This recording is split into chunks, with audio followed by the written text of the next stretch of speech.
commander watches a quiet recruit shoulder a Barrett 50. 3 shots, 1 legend. Her broken watch doesn't tick, but her past won't stop. She once reached 3,247 meters. Today, someone wants her to miss on purpose. This isn't a range day. It's a reckoning. The morning broke slow over the base. A pale sun tried to climb through the haze. Wind dragged dust across the gravel, whispering through the chain-link fence. Ava Jack walked alone, boots scuffing the dusty road. She carried a long black case, heavy but familiar, the kind of weight that tells you who you are. The training compound was nearly empty. Only a few soldiers stretched, yawning, pretending they weren't afraid of what waited on the range. Ava didn't look at them. She didn't need to. She had been here before, just not in this uniform, not under this name. At the end of the range, a Barrett 50 lay on the bench. Long, dark, patient, a beast that waited to be handled. She opened the case, set down the rifle like a ritual. The watch on her wrist caught the sun. Cracked glass. Stopped hands. It hadn't ticked in years. She never took it off. It reminded her time could break too. The range officer nodded toward the commander's tower. "Colonel Hale's watching today," he said, chewing gum like it might save him from boredom. Ava just nodded. Up on the deck, Commander Hale stood behind a scope. He had the kind of stillness that made others talk too much. He'd seen plenty of shooters, plenty of arrogance, but not this kind of calm. Ava lay prone on the mat. Her elbows settled into the dirt. The air felt thin. She breathed once, twice. Her finger rested near the trigger like it belonged there. The first shot cracked. A rolling thunder swept the field. The target blinked, then dropped its head. The second round found its home beside the first. The third made the group look like one bullet had simply changed its mind. The echo faded. Even the wind went quiet. Hale leaned closer to his scope. He'd seen perfect shooting before, but never this kind of quiet precision. No celebration, no smirk, no hunger for approval, just completion. He came down from the tower, boots crunching, face unreadable. "You handle that weapon like it owes you something," he said. Ava stood, brushed the dirt from her sleeve. "Sometimes it does," she said. Hale studied her face. Her eyes didn't flicker. Her breathing didn't betray her. This was a woman who had already seen her war. "What's your name?" he asked. "Ava Jack." "File says you transferred last month," he said. "Before that?" "Private work," she said. "Precision training, remote." He looked at her wrist. The cracked watch. Stopped at 0317, he pointed at it. "Broken?" "Reminds me not to count on time," she said. The commander's mouth twitched. "Report to my office after lunch," he said. "Bring the watch." Ava blinked once. "The watch?" "Yes, humor me." She cleaned the Barrett piece by piece. No wasted motion. Every action had a memory tied to it. By the time she finished, the barrel gleamed like silence. She left the range, walking down the long, dusty road. The wind followed. The kind of wind that carries secrets in its teeth. Her empty wallet pressed against her leg. Inside it, nothing but a folded scrap of paper with a number. A number she hadn't called in 2 years. A number she never would again. The sun burned low now, flattening the shadows across the base. A truck passed, throwing dust against her boots. She didn't flinch. When she reached the commander's door, the guard nodded her in. Hale stood by the window, hands clasped behind him. Files scattered on his desk like half-finished confessions. He turned. "Sit." She sat. "The watch," he said. She placed it on the desk. He turned it over, eyes tracing the cracked glass. "This stopped on March 17th, 3 years ago," he said. "You were in the mountains then." Her pulse jumped once. "Those files are sealed," she said quietly. Hale didn't blink. "Not to me," he said. He slid a photograph across the desk. A black valley. A long rifle silhouette. A number scrawled on the corner. 3247. 3,247 meters, Hale said. "The longest confirmed shot we've never admitted happened." Ava's eyes narrowed. Her voice went cold. "Who told you?" He leaned forward. "The man who spotted for you," he said. "He's alive." The watch caught a sliver of light. It flared, then went still. Ava's throat tightened. The room felt smaller. "You're lying," she whispered. "No," Hale said. "He asked for you by name." And from the hall outside came the sound of a door creaking open, and a single voice saying softly, "Hello, Ava." Ava didn't turn right away. That voice had a shape she remembered: gravel, regret, and cold air. When she finally looked, the man in the doorway was thinner than her memory, but carried the same shadow. He wore an old jacket stained with travel, one eye cloudy, the other sharp as a scope. Oakes, her spotter. Hale motioned him inside. The air shifted, quiet but heavy. The commander gestured toward the table. "Sit, both of you." Ava stayed standing. "I thought you were dead." Oakes shrugged.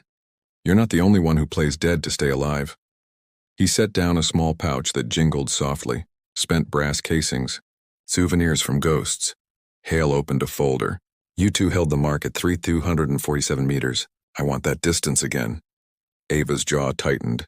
"That was one shot 1 world ago, and it ended a war zone," Hale said. "This time it might start one." Oakes leaned forward. "What's the target?" Hale pushed a photograph across the desk. A convoy, a woman leading it. Under the image, Mira. "She coordinates the smuggling routes through the East Corridor," Hale said. 3 failed ambushes. 2 of ours dead. We end it here." Ava studied the photo. The woman's face wasn't cruel, it was steady, too human. "Why me?" Ava asked. Hale pointed at her watch. "Because you don't miss. Because time stopped for you the day that shot landed." The words settled like ash. Oakes unfolded a map. His finger traced ridgelines. "Wind saddle here.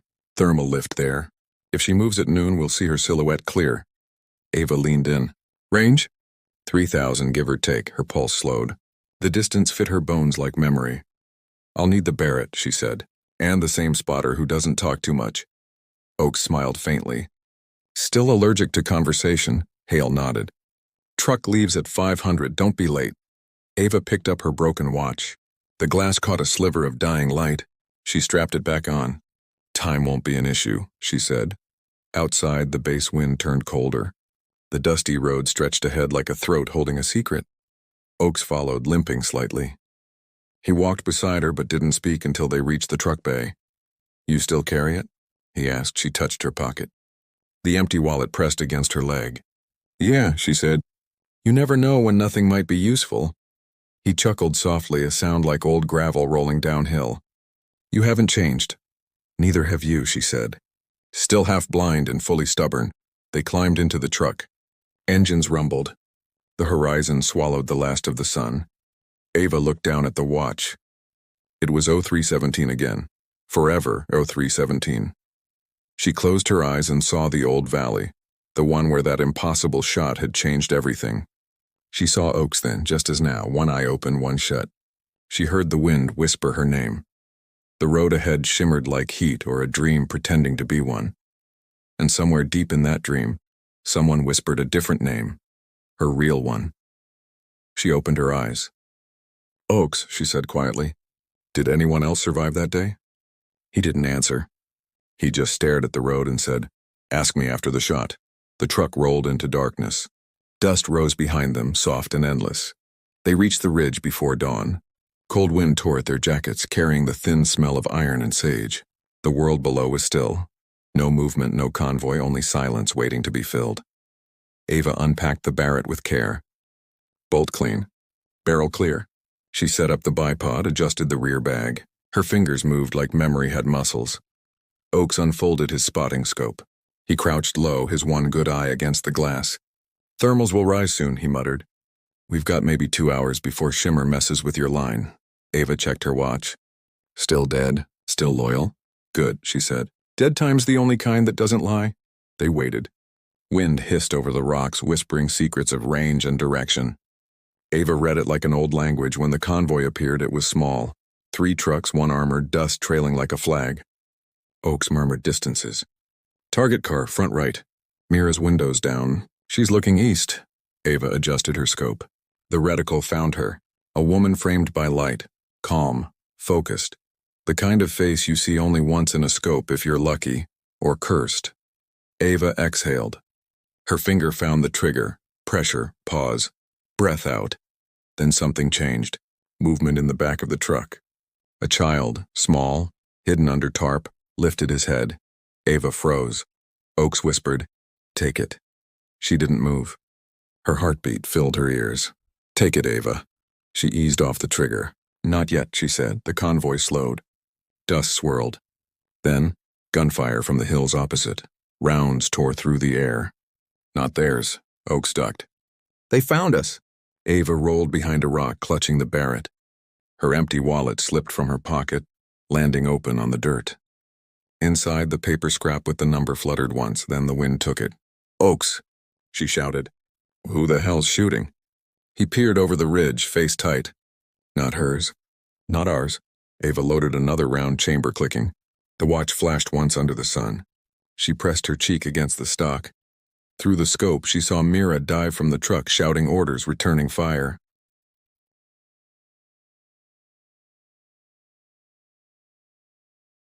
But not at them. At someone else entirely. The air burned with confusion. Ava's pulse matched the rifle's rhythm. "Commander Hale," Oaks hissed into the radio. "Ambush both sides, our position compromised." Static swallowed his words. The convoy vanished in dust and gunfire. The ridge shook with distant mortar thuds. Ava stared through the glass. She saw Mira drag a child behind cover, shielding him with her own body. No uniform could fake that, her hands trembled. "Something's wrong," she whispered. Oaks lowered the scope. "What do you see?" She looked at him. "Not the enemy we were told to kill." And just as she said it, a sniper round hit the rock beside her head. Stone shards cut her cheek. The sound was thunder. She rolled, grabbed Oaks by the collar, yanking him down. "Who the hell's aiming at us?" she shouted. He didn't answer. He just looked at her watch. "It's ticking," he said softly. The crack in her watch glinted. A faint sound came from it, a soft tick, one then another. For the first time in years, time had decided to move. Ava stared at it, breath tight. It wasn't possible. The mechanism was dead, gears stripped long ago. But it ticked, steady, like it knew something she didn't. Gunfire echoed below. Dust rose. The ridge felt alive and dying all at once. Oaks crawled beside her. "2 shooters on the west slope," he said. "Not Mira's people. Too disciplined? Who sent them?"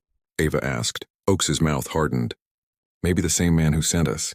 She looked toward the valley. The convoy burned, smoke curling into the gray sky. Mira was gone. So was the child. Ava's fingers brushed the dirt where her wallet had fallen. Gone too. Emptiness reclaiming itself. She checked the radio. Only static. Hale's voice was a ghost caught between channels. "Oaks," she said quietly. "Did you know?" He didn't answer. His silence spoke like confession. She lifted the Barrett again. "Then you tell me, who am I really aiming for?" He looked at her. The good eye trembled. "Not them," he said. "You're the mark, Ava." She froze. "What?" "They used your name, your legend. Mira's convoy was bait. They wanted both of you dead, to erase the record." Her pulse turned to thunder. The watch ticked faster now, like a countdown. Ava scanned the opposite ridge. There, a flash of sunlight on glass. A sniper's glint. She pivoted, found the line, and fired. The Barrett roared. Echoes slammed the mountains. A figure fell. Oaks ducked. "There's another." Ava chambered again, blood roaring in her ears. A second shot cracked from far right. Oaks jerked backward, hit the rock, blood spreading dark. She crawled to him, dragging the heavy rifle. His breathing rattled. "Stay with me," she said. He smiled weakly.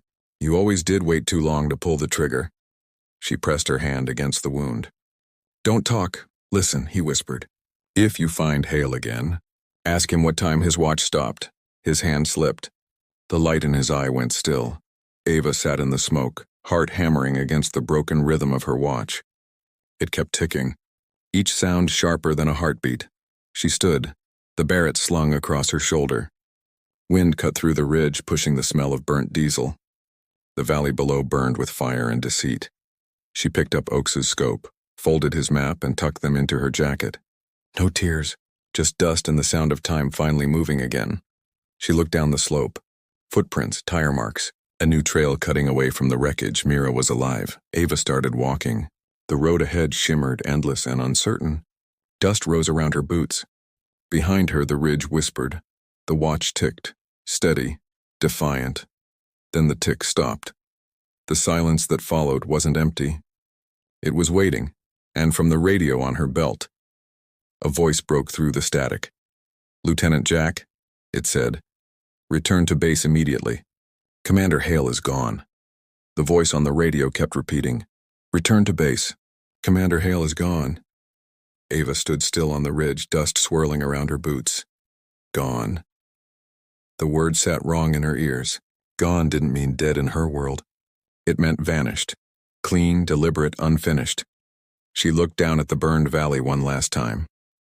Smoke crawled along the convoy wreck like old memory. Somewhere in that haze, she swore she saw Mira, carrying the child into the ravine's shadow. Alive. That mattered.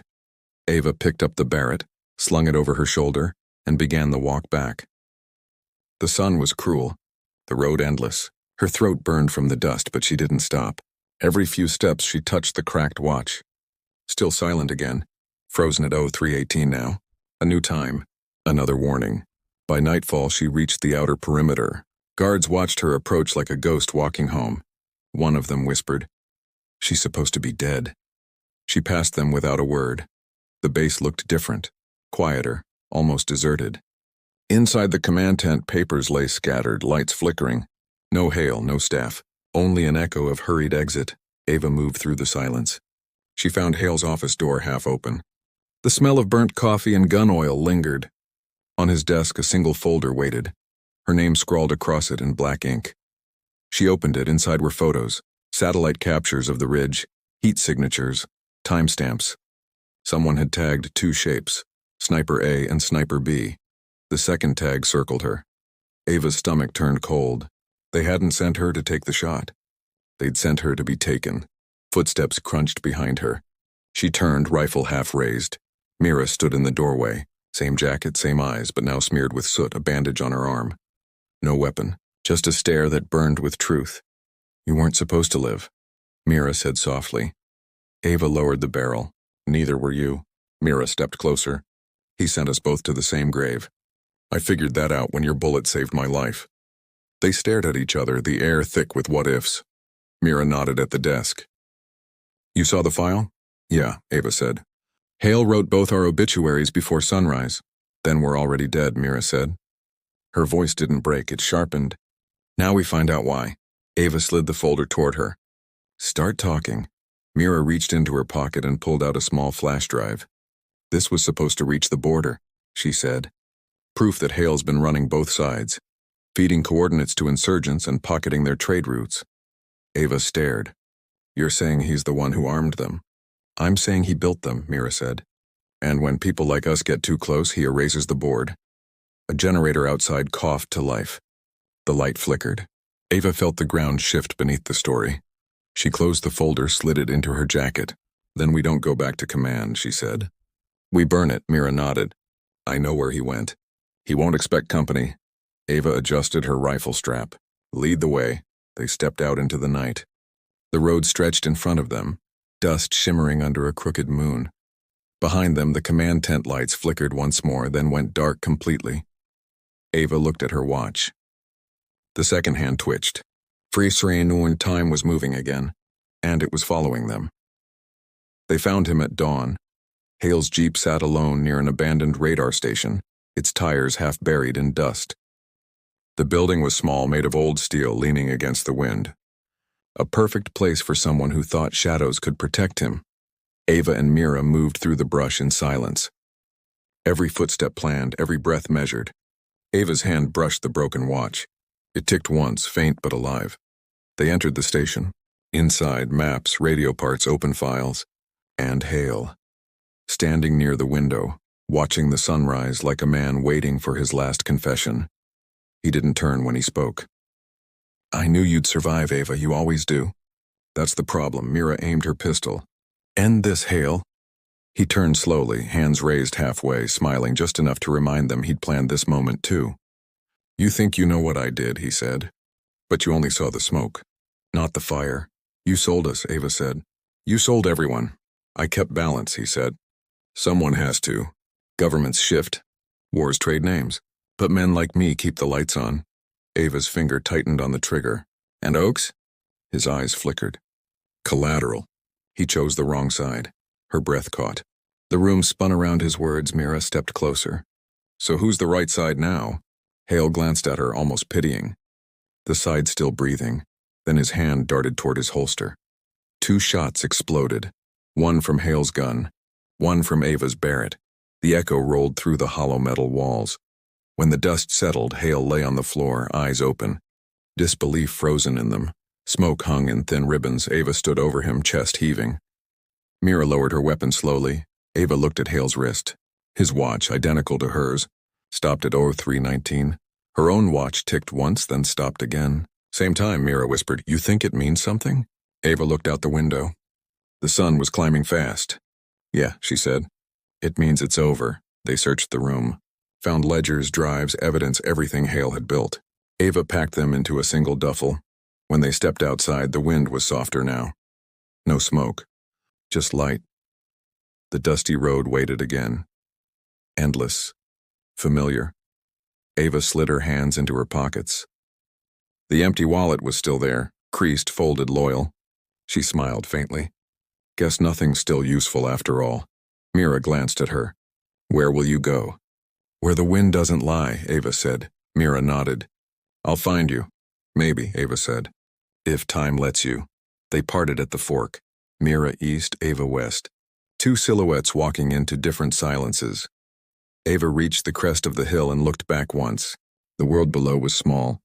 The past even smaller. She raised her wrist. The watch face caught the sunrise. The crack glowed like a thin line of gold. For a heartbeat, she thought she heard it tick again. Just once.